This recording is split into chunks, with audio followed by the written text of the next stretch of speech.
Good morning. You have some Saturday show. It's a Saturday morning program that you can tune in at 9 o'clock in the morning and enjoy some parts of framing, some parts of the culture of framing, and some parts of wonderful customers. Today, we have a client with us that makes our shop more pleasant as you walk in. Everyone likes birds. Everyone likes the sound of birds in the springtime especially.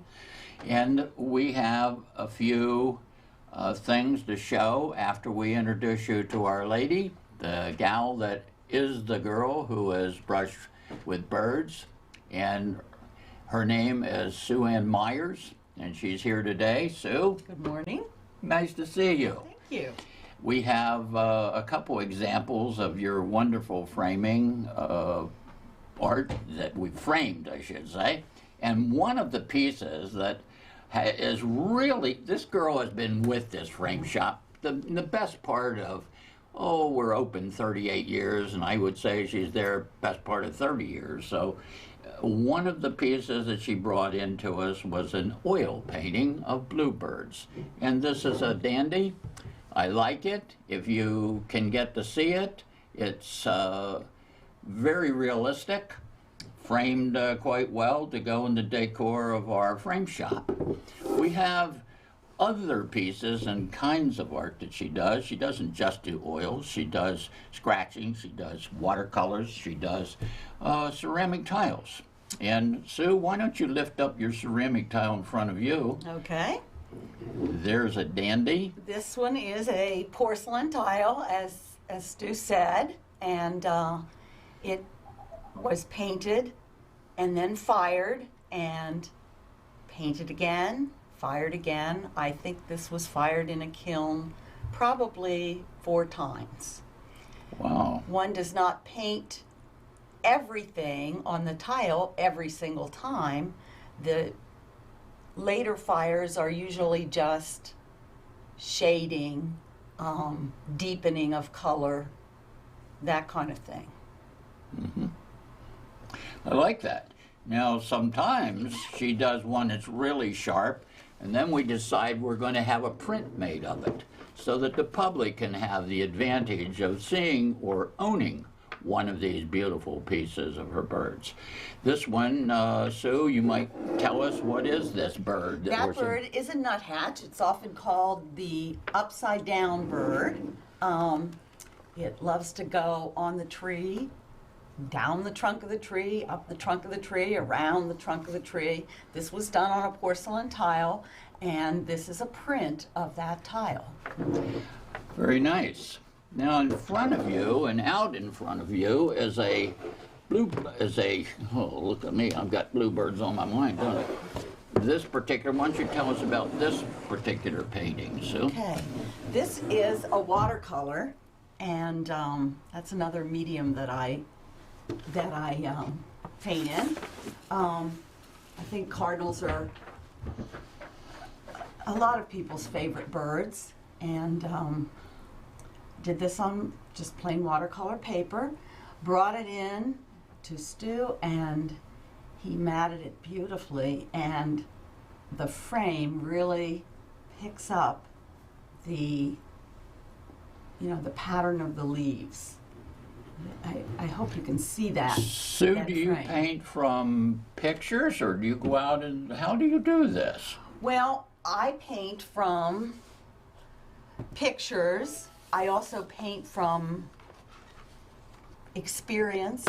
I am an avid bird watcher. I go out and I watch the birds. I, usually always have my binoculars with me. Wow. And if I can't get a picture of the bird in the setting, I take a picture of the setting where I've seen the bird, and I try to paint birds in their natural habitat. So if you see a certain kind of foliage in my paintings, I have seen that bird in that foliage. Sue, I noticed that you do shows from time to time during the year, and I know that you have a big show down at the waterfowl place. What's the name of that? That's called Middle Creek Wildlife area, and it's down east of Schaeferstown in Lebanon County.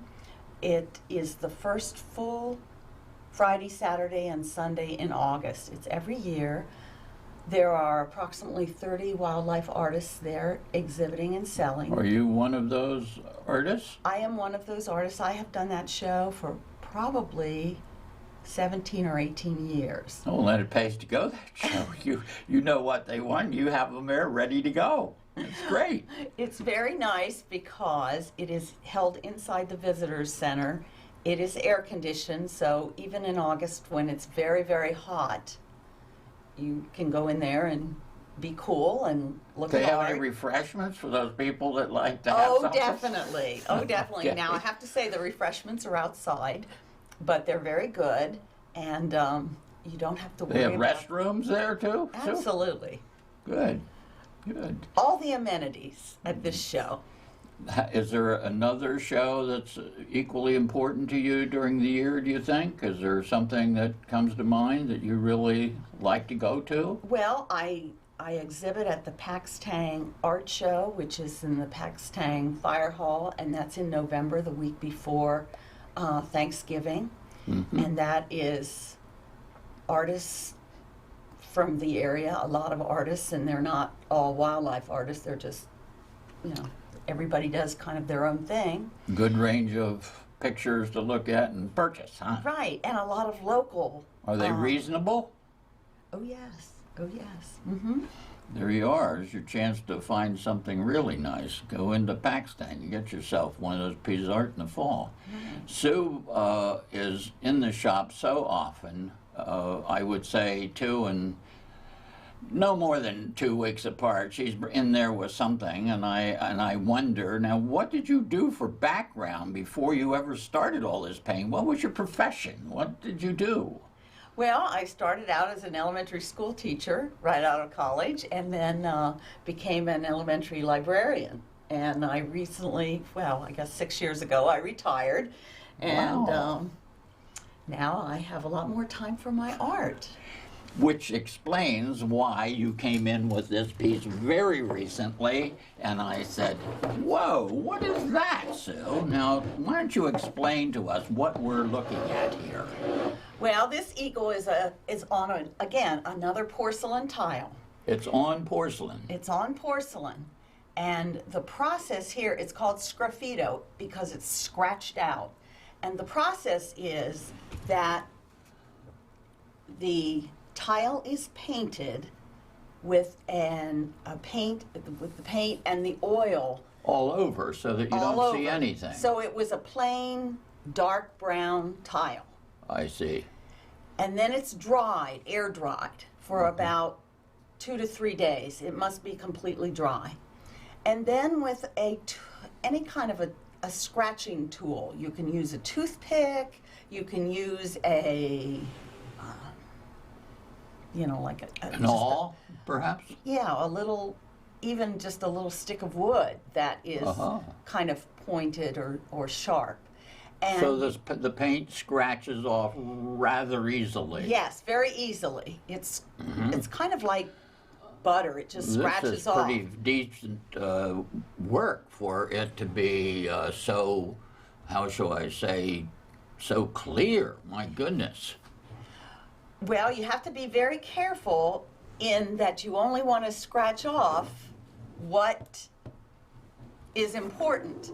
Because if you scratch off something that you shouldn't have, that's see it. error. Right, and you will see it.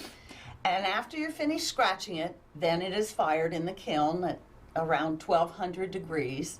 And Does that set it? Does that set the paint? that sets the paint. So it can't be scratched now? No, it cannot be Finished. scratched. Right. And when it comes out of the kiln, that is what you get. And so there's only one fire on that particular piece. One of the things that we do at some Saturday when she brings these pieces in, we like to set them back in rather than let them stick out in front of the mats. Makes a much better presentation. You get to see the whole tile, but yet you don't see a blob out in front. It's very nice, Sue. People really like that. You have anything else of great interest that you would like to share with our audience? Well, I just want to say that whenever I bring a piece into some Saturday frame shop, you and I know each other so well at this point that I just say, Stu, here's my piece, do your thing. And when I come to pick it up, it's like Christmas, because there is this beautiful piece that looks a lot different and a lot better Everybody because likes of the Christmas. terrific That's- framing that's- that you have done. That's the best thing you could say, Sue. So let me tell you that the background we are looking at is how you come into the frame shop. The road goes the whole way around, circles the back of that building that you're looking at, and on the lower level where the cattle would have walked in and out is where our shop is. It's a modern shop, and there are many, many frames on the wall. You get to take them off yourself. They're on Velcro. Look at them, see if you like them, and before you know it, in a couple of weeks, you have yourself a picture to hold in your hand. And, well, Sue, I want to thank you very much for doing this interview with And Some thank Saturday you for having Day. me. Good. Until the next time, Saturday, 9 a.m., we will see you then. Thank you and good day.